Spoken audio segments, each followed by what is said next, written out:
नमस्कार बालमित्रांनो, आज आपण इयत्ता 6वी गणित प्रकरण दुसरे कोन यामधील सराव संच 2 सोडवणार आहोत. परंतु त्यापूर्वी आपण कोनाचे प्रकार आणि कोनाची मापे कशी असतात हे समजून घेऊया. बघा, इथे 2 पेन्सिल ठेवलेले आहेत.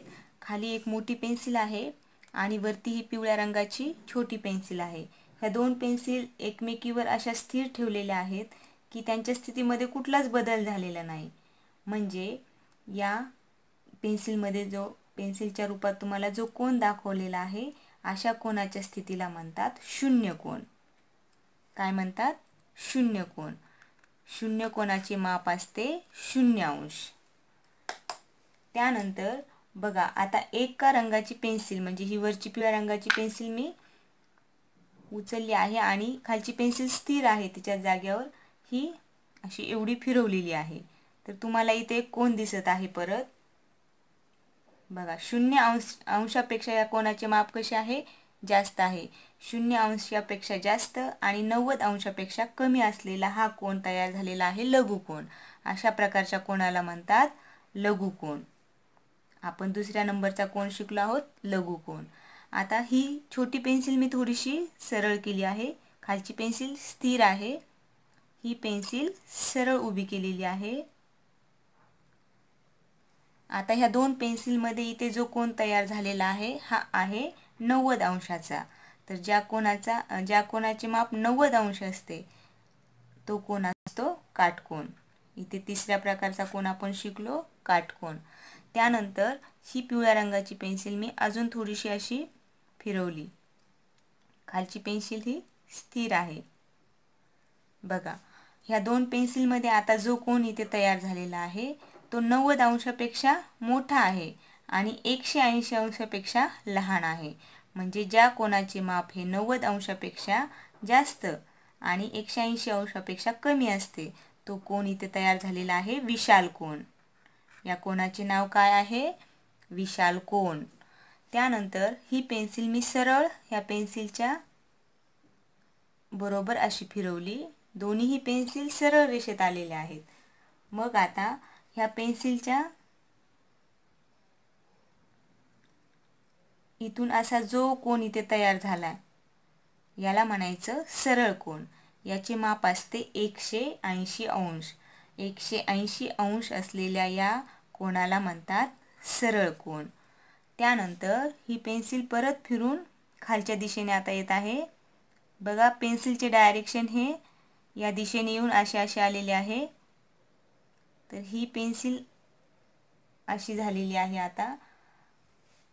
म्हणजे ही पेन्सिल अशा अंशात फिरलेली आहे की हिचे माप 180 अंशापेक्षा जास्त आहे आणि 360 अंशापेक्षा म्हणजे वर्तुळाचे माप जसे 360 अंश असते त्या 360 अंशापेक्षा कमी आहे आणि 180 अंशापेक्षा जास्त आहे. बघा, हे माप येईल इथून हे असे 180 अंशापेक्षा जास्त आणि 360 अंशापेक्षा कमी असलेल्या अशा कोनाला म्हणतात प्रविशाल कोन. काय म्हणतात? प्रविशाल कोन. आता ही पेन्सिल मी फिरवून परत अशा स्थितीत आणलेली आहे की ती बरोबर ह्या पेन्सिलच्या वरती आलेली आहे. परंतु तिनं एक फेरी काय केलेली आहे? पूर्ण केलेली आहे. म्हणजे ही पेन्सिल तुम्ही सुरुवातीपासून बघितली, इथून जे फिरत अशी आली आहे ती परत या पेन्सिलवर आलेली आहे. एक फेरी तिनं पूर्ण केलेली आहे. म्हणजे एक सर्कल तिनं पूर्ण केलेलं आहे. म्हणजे 180 अंशापेक्षा जास्त तिनं अगोदर इथं जेव्हा ही पेन्सिल इकडे आली होती तेव्हा 180 अंश तिनं माप पूर्ण केले होते. परत ती तेवढीच ह्या पेन्सिलवर आली म्हणजे तिने 180 अंश पूर्ण केलेले आहेत. म्हणजे तिने 2 वेळा 180 अंश पूर्ण केले. म्हणजे 360 अंश माप ह्या कोनाचे झालेले आहे. जसं वर्तुळाचं माप 360 अंश असतं तसं हिने एक राऊंड पूर्ण केला. 360 अंशाचा कोन इथे तयार झालं. अशा 360 अंश असलेल्या कोनाला म्हणतात पूर्ण कोन. अशा प्रकारे आपण हे विविध कोन इथे पेन्सिलच्या माध्यमातून अगदी सहजरित्या तुम्ही लक्षात ठेवताल असे शिकलेलो आहोत. यावर आधारित सराव संच 2 आपण आता इथे सोडवणार आहोत. सराव संच 2 पहिला प्रश्न आहे जोड्या लावा. इथे कोनाची मापे दिली आहेत आणि इथे कोनाचा प्रकार सांगितलेला आहे. तर पहिला कोन आहे 180 अंशाचा. आपण आत्ताच पाहिले 180 अंशाचा कोन हा सरळ कोन असतो, म्हणजे तो सरळ रेषेत आलेला असतो, म्हणजे याचे उत्तर येईल बी. इथे मी उत्तरे लिहित आहे. 240 अंश म्हणजे 180 अंशापेक्षा जास्त आणि 360 अंशापेक्षा कमी असलेला प्रविशाल कोन, याचे उत्तर येईल प्रविशाल कोन, सी नंबर. 360 अंश म्हणजे एक पूर्ण फेरी झालेला कोन म्हणजेच पूर्ण कोन, डी उत्तर येईल पूर्ण कोन. 360 अंश म्हणजे पूर्ण कोन. 0 अंश म्हणजे कुठलाच कोन तयार झालेला नाही, त्याचं नाव आहे शून्य कोन. त्यानंतर प्रश्न दुसरा आहे, खाली कोनांची मापे दिली आहेत, त्यावरून प्रत्येक कोनाचा प्रकार लिहा. 75 अंश म्हणजे 90 अंशापेक्षा कमी आणि 0 अंशापेक्षा जास्त असलेला लघुकोन. लघुकोन. 0 अंश म्हणजे शून्य कोन. शून्य कोन. त्यानंतर 215 अंश म्हणजे 180 अंशापेक्षा जास्त आणि 360 अंशापेक्षा कमी असलेला प्रविशाल कोन. प्रविशाल कोन. 360 अंश म्हणजे पूर्ण फेरी झालेला हा पूर्ण कोन. 360 अंश म्हणजे पूर्ण कोन. 180 अंश म्हणजे सरळ कोन.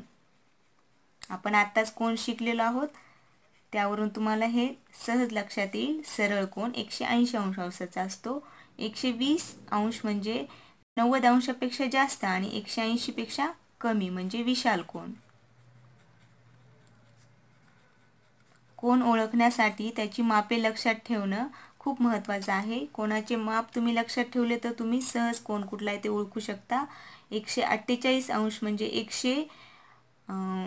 180 अंशापेक्षा कमी आणि 90 अंशापेक्षा जास्त असलेला विशाल कोनच येईल. परत 90 अंश म्हणजे काटकोन.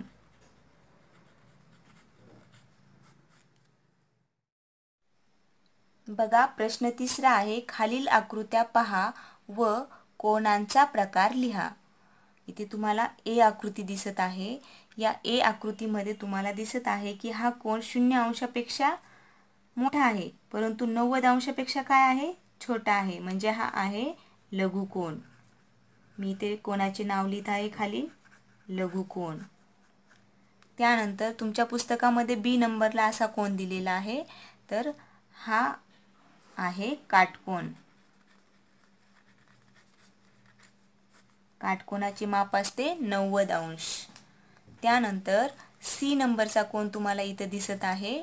सी नंबरला जो हा कोन आहे याचे माप हे बघा, हा ह्या बाजूचा कोन दाखवलेला आहे, म्हणजे याचे माप हे 180 अंशापेक्षा जास्त आहे, परंतु 360 अंशापेक्षा कमी आहे, म्हणजे हा कोन आहे प्रविशाल कोन. प्रविशाल कोन.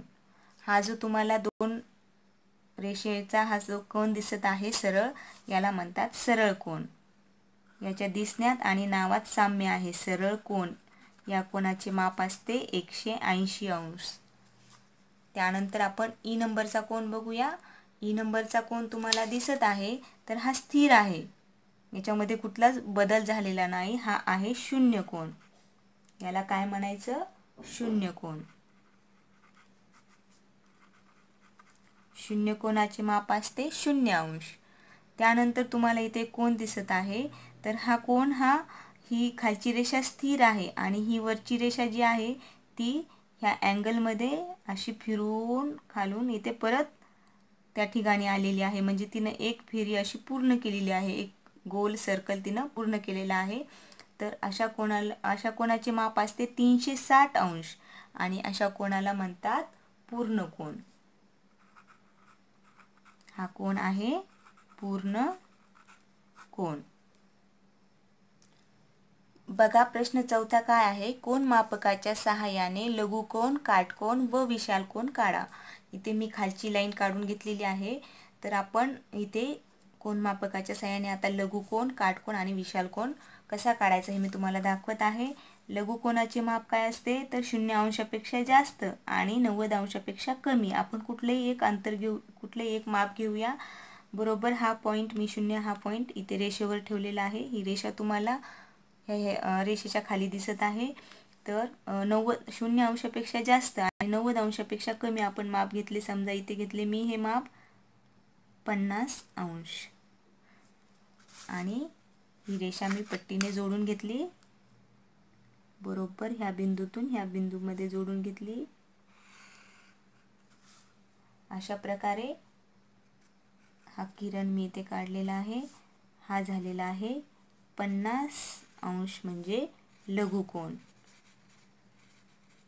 लघुकोन मी इथे तुम्हाला काढून दाखवलेला आहे. त्यानंतर बघा हा दुसरा इथे एक किरण मी काढलेला आहे. आता आपल्याला काढायचा आहे काटकोन. काटकोनाचे माप किती अंश असते? आपण आत्ताच शिकलो काटकोनाचे माप असते 90 अंश. बरोबर 90 अंशावर मी इथे पॉईंट काढून घेत आहे. बघा हा पॉईंट इथे येत आहे. हा पॉईंट इथे आलेला आहे. आता मी हा पॉईंट आणि ह्या किरणचा हा आरंभबिंदू जोडून घेत आहे. हा इथे जो कोन तुम्हाला दिसत आहे याचे माप आहे 90 अंशात. आपण आत्ताच कोन मापकावर घेतले. या कोणाला म्हणतात काटकोन. आणि आपल्याला तिसरा काढायचा आहे विशाल कोन. इथे एक किरण मी काढलेला आहे.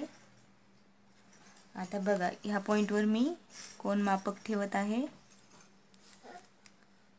कोन मापक हे व्यवस्थित ठेवायचे आहे. विशाल कोन म्हणजे 90 अंशापेक्षा जास्त पण 180 अंशापेक्षा कमी असा विशाल कोन आपल्याला इथे काढायचा आहे. तर हा 90 अंश, 90 नंतर हे 100, 110 आपण घेऊया इथे 110. 110 अंश मी इथे घेतलेला आहे माप आणि हा जोडलेला आहे. हा इथे जो आहे 110 अंश घेतलेला आहे. हा 110 अंशाचा झालेला आहे तयार विशाल कोन. अशा प्रकारे कोन मापकावर विविध मापे घेऊन तुम्ही विविध प्रकारचे कोन काढू शकतात.